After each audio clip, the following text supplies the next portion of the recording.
England gadget नावाचं एक वृत्तपत्र प्रकाशित झालं आणि मग त्या वृत्तपत्रामध्ये द किंग ऑफ इंडिया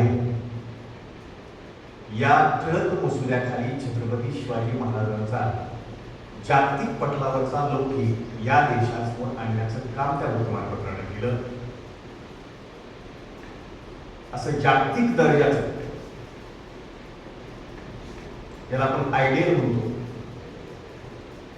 अशा पद्धतीचं व्यक्तित्व या महाराष्ट्राच्या भूमीमध्ये जन्माला आलं आणि त्याच महाराष्ट्राच्या भूमीमध्ये आम्ही जन्माला आलो. ही महान वाक्य घेऊन आम्ही सुद्धा जन्माला आलो. या इथपर्यंतचा प्रवास आपल्यासमोर मोजक्या आणि थोडक्या भाषेमध्ये व्यक्त करण्याचं काम आज आपल्यासमोर मी करतोय. कार्यक्रमाचे सन्माननीय अध्यक्ष, आपल्या महाविद्यालयाचे सन्माननीय प्राचार्य डॉक्टर मोरे साहेब, ज्याने आमंत्रित केला असे आमचे मित्र डॉक्टर रेड्डी साहेब, आमचे सन्माननीय मित्र ताटे साहेब, पाठीमागे बसलेले आमचे सन्माननीय मित्र भुकटे सर आणि आपण सर्व सन्माननीय. या ठिकाणी येत असताना विद्यार्थी समोर असते म्हणून स्क्रिप्ट वेगळी असते आणि आपण सर्वच सहकारी, मीही तुमच्यातला सहकारी, जे तुम्ही काम करताय तेच मी सुद्धा ठिकाणी करतोय. निश्चित रूपानं त्या स्क्रिप्टमध्ये बदल करणं हे मला आज या ठिकाणी उचित वाटतं.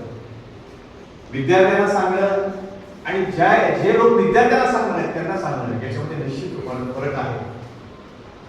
तो फरक जाणून घेऊन तुमच्यासमोर बोलणं हे मला आज या ठिकाणी उचित वाटायला. छत्रपती शिवाजी महाराज हा लहान मुलांना सांगितलेला विषय वेगळा असतो. पहिली ते 5वी पर्यंत सांगत असताना तो वेगळा मांडावा, 5वी ते 10वी पर्यंतच्या विद्यार्थ्यांना तो वेगळा मांडावा, 11वी 12वी असतील किंवा सिनियर कॉलेजचे विद्यार्थी असतील त्यांच्यापर्यंत वेगळा पोहोचवावा आणि या सर्वांवरती काम करणारे आपण सर्व आहात. त्यामुळे आपल्यापर्यंत वेगळ्या पद्धतीने पोहोचणं आणि पोहोचवणं हे मला एकदम औचित्याचं वाटायला. छत्रपती शिवाजी महाराज याविषयी बोलत असताना प्रथमतः त्यांची शिवजयंती साजरी करण्याचं काम महात्मा फुले यांनी केलं. जगाच्या पाठीवर विद्येविना मती गेली, मतीविना नीती गेली, नीतीविना गती गेली, गतीविना वित्त गेली आणि वित्ताविना शूद्र गचले, एवढे अनंत एका अविद्येने केले. अशी सरळ साधी सोपी सुबक संकल्पना आपल्यापर्यंत पोहोचवण्याचं काम महात्मा फुले यांनी केलं. अगदी त्याच पद्धतीनं तोडीस तोड म्हणून स्वतःच्या त्यांच्या पत्नी सावित्रीमाईंनी अगदी तशाच पद्धतीनं ते काम आपल्यापर्यंत पोहोचवण्याचं केलं. आज तुम्ही समोर बसले आहेत, साहेब आहेत, किंवा आजपर्यंत हे सरांनी सांगितलं की वेगवेगळ्या स्पर्धेच्या माध्यमातून इथं वेगवेगळे विद्यार्थी घडतात, बोलतात, ही तालीम तयार झाली. शिक्षण क्षेत्रामधलं हे अत्यंत चांगलं काम निर्माण करण्याचं काम ज्या या फुले दंपत्यांनी केलं, त्यांच्यासमोर आयुष्यभर नतमस्तक जरी झालं तरी ते तोकलं आहे.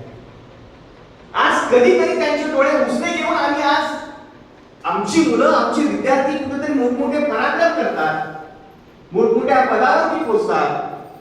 डोळ्यात अचूकपणे आनंदाश्रू यावे असा पराक्रम त्यांचा कुठेतरी आमच्या हृदयाला मिळतो. निश्चित रूपानं त्यावेळी त्यांची आठवण झाल्याशिवाय आम्हाला राहत नाही. सावित्रीबाई आणि ज्योतिबांची आठवण झाल्याशिवाय राहत नाही.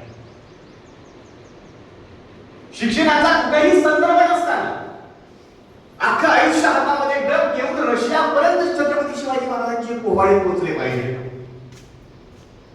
तिथपर्यंत माझ्या डबाच्या माध्यमातून इथला पराक्रम पोहोचला पाहिजे. या महाराष्ट्रामधल्या मातीतला राजा कसा होता हे जगाला मला सांगता आलं पाहिजे. जगाच्या कानाकोपऱ्यात माझ्या महाराष्ट्राचा इतिहास पराक्रम पोहोचला पाहिजे. अशा डबाच्या माध्यमातून सांगणारे शाहीर अण्णाभाऊ साठे सुद्धा त्याच मातीतून पुढे आले.